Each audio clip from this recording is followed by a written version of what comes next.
आज आपण inline CSS संदर्भातली माहिती घेणार आहोत. तर इनलाईन CSS हे एक CSSचा प्रकार टाईप म्हणून ओळखला जातो. तर CSS म्हणजे काय, तर या संदर्भात मी एक व्हिडिओ बनवला होता.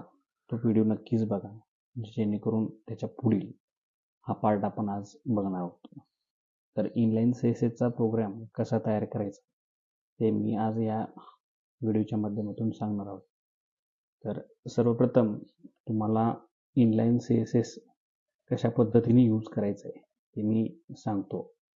त्यासाठी तुम्हाला नोटपॅड प्लस प्लस कुठलाही जो एडिटर ज्याच्यामध्ये आपण HTML CSSचा प्रोग्राम लिहितो असा कुठलाही एडिटर तुम्ही यूज करू शकता. आता हा जो प्रोग्राम मी HTML5 मधून दाखवतोय, ज्याच्यामध्ये डॉक टाईप HTML आपण यूज करतो HTML5 साठी. आणि जर का नुसतंच आपल्याला HTML वापरायचं असेल तर HTML आपण यूज करत असतो. त्याच्यामध्ये सुरुवातीचं पार्ट सेम आपण HTMLचा हा घ्यावा लागतो. त्यानंतर हेडिंग टॅग क्लोज करून घ्यावा लागतो. आणि त्यामध्ये आपण काय करत असतो तर टायटल हा टॅग यूज करत असतो. मी आता टायटलमध्ये IT असं दिलेलं आहे. मी ह्याच्यामध्ये आपण काय करतो की बॉडी टॅग यूज करतो. बॉडी टॅग सुरू करतोय आणि बॉडी टॅग मी काय करतोय क्लोज करतो.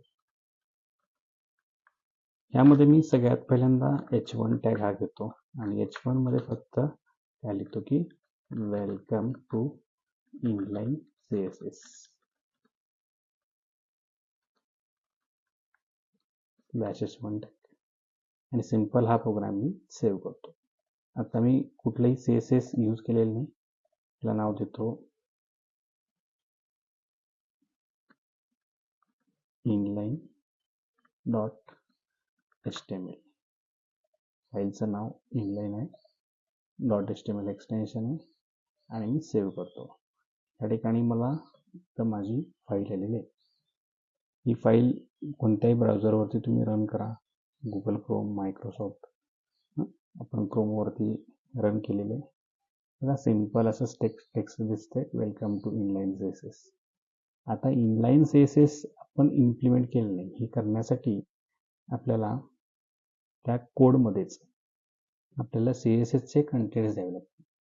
CSS मध्ये काय काय करता येतं, कलर करता येतं, टेक्स्टला अलाईन देतात, त्या फॉन्टची स्टाईल किंवा फॉन्ट नेम देता येतं. तर आता H1 टॅग मध्येच मी काय करणार आहे की स्टाईल यूज करणार आहे. Style is equal to colour हे त्याचं ॲट्रिब्यूट झालं. त्यानंतर मी काय करतो की सेव्ह करतो आणि आपण रिफ्रेश करून बघूया. बघा हा कलर आलेला आहे. हे सिंपलचा असा फक्त एक लाईनचा हा एवढाच कोड टाकलेला आहे. त्याला म्हणायचं इनलाईन CSS. असंच तुम्ही बरेचसे त्याच्यामध्ये ऑपरेशन्स करू शकताय. टेक्स्ट अलाईन करू शकताय, text dot align colon centre. बघा सेव्ह करा, रिफ्रेश करून बघा. तर काय मिस्टेक झाली ती थोडीशी चेक करावी लागेल तुम्हाला.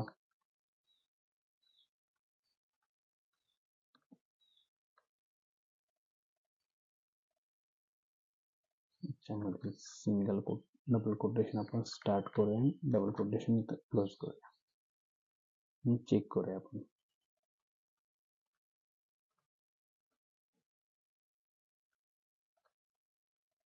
बघा रिफ्रेश केल्यानंतर मला जे आवश्यक होतं आउटपुट ते आलेलं आहे आणि सेंटरला वेलकम टू इनलाईन CSS आलेलं आहे. हा होता प्रोग्राम इनलाईन CSSचा. हा जर का व्हिडिओ तुम्हाला आवडला असेल तर नक्कीच लाईक करा आणि कमेंट देखील करायला विसरू नका आणि इतर ठिकाणी शेअर करा. असेच व्हिडिओ तुम्ही पाहण्यासाठी माझ्या चॅनलला नक्कीच सबस्क्राईब करा. थँक्यू.